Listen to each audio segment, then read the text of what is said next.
When most people think of the Silk Road, they picture exotic goods being transported through dangerous landscapes by plucky merchants. But the Silk Road was more than just a trade route. It was also a conduit for ideas and technologies that changed the world.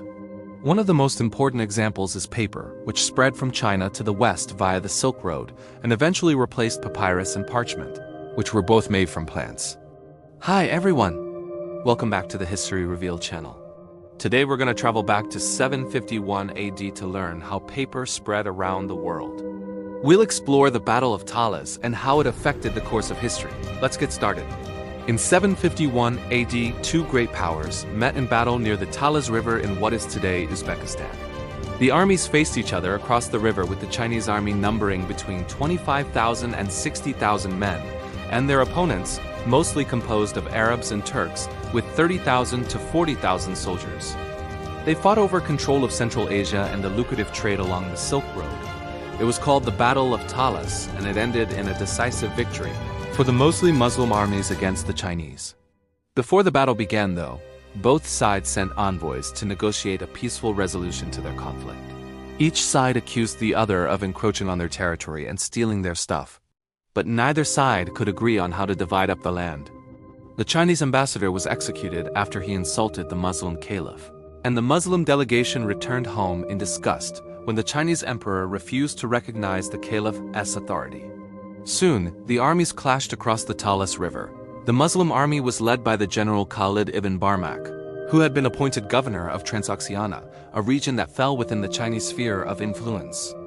After his predecessor tried and failed to conquer the region, the caliph decided to turn control of Transoxiana over to Barmak, giving him the task of either subjugating the region or returning it to Chinese control, if it proved to be too difficult to conquer. The Chinese army was commanded by the eunuch Li Sai, who was sent out from China to take back the lost territory. Along with these two leaders, there were many different groups fighting in this battle, including various Turkish tribes. These tribes had been allies of the Chinese since they helped them conquer the Tarim Basin in 699, but switched sides and joined the Muslims before the battle began. Today, historians debate which side would have won the battle if the Turkish cavalrymen hadn't switched sides. But whatever the outcome may have been, the battle never got to come down to the cavalry because something unexpected happened. The Chinese navy sailed up the Talas River and attacked the Muslim camp, catching them off guard. With the Muslim forces scattered, Li Sai led his troops to the riverbank and prepared to finish the job. But when the Chinese looked over at the Muslim camp, they noticed something strange. It appeared to be deserted. In fact, it was full of abandoned tents and supplies. The Muslims had simply packed up their camp and left. Thinking they had won an easy victory, the Chinese began to loot the abandoned camp. As the Chinese were plundering the Muslim camp, a group of Arab soldiers snuck into the forest nearby and watched them. What they saw shocked them. The Chinese were busy stealing everything they could carry and didn't bother defending themselves against looting parties of their own. Though the Chinese outnumbered the Muslims, they were so focused on stealing each other's stuff that they didn't even notice the Muslims set up camp again in the forest. After a few days of looting and pillaging, the Chinese learned that they had been tricked and prepared to defend themselves against the lurking Muslims. But by then, it was too late. The Muslim army attacked and overwhelmed the Chinese, forcing them to flee. The battle was over almost as quickly as it had begun, and the Muslims won a decisive victory. Muslim chroniclers claim that their forces killed 40,000 Chinese and only suffered 200 casualties, while others estimate the Chinese casualties as high as 60,000 dead. But why does any of this matter? Well, during the battle, the Muslim army captured several Chinese prisoners, including one who would soon become very famous. His name was Ismail al-Jazari, and he was one of the first Muslim converts from Chinese Sogdiana, a region located in what is today Uzbekistan. Al-Jazari knew the secrets of papermaking, and during his captivity, he taught the Muslim world how to make paper from hemp, cotton, linen, and jute.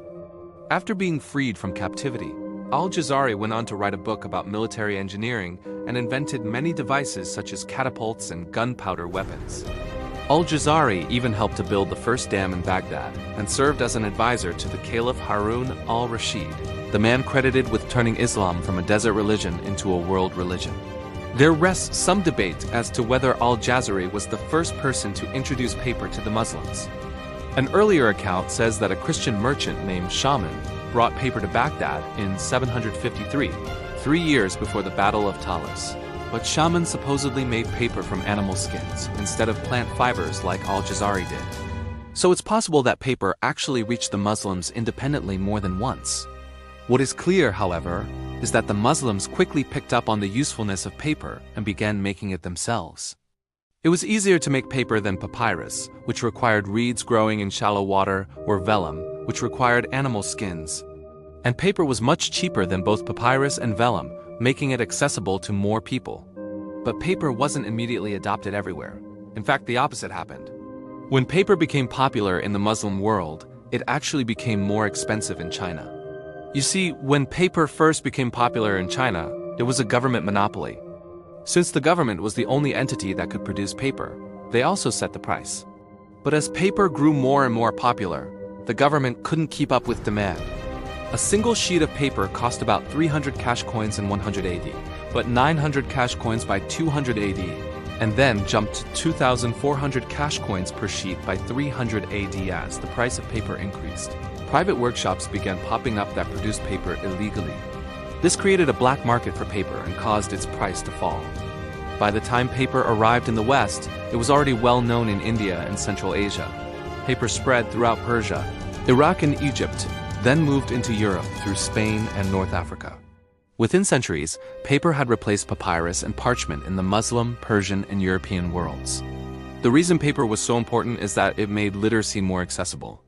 Parchment and papyrus were expensive to produce, which limited who could afford to practice writing.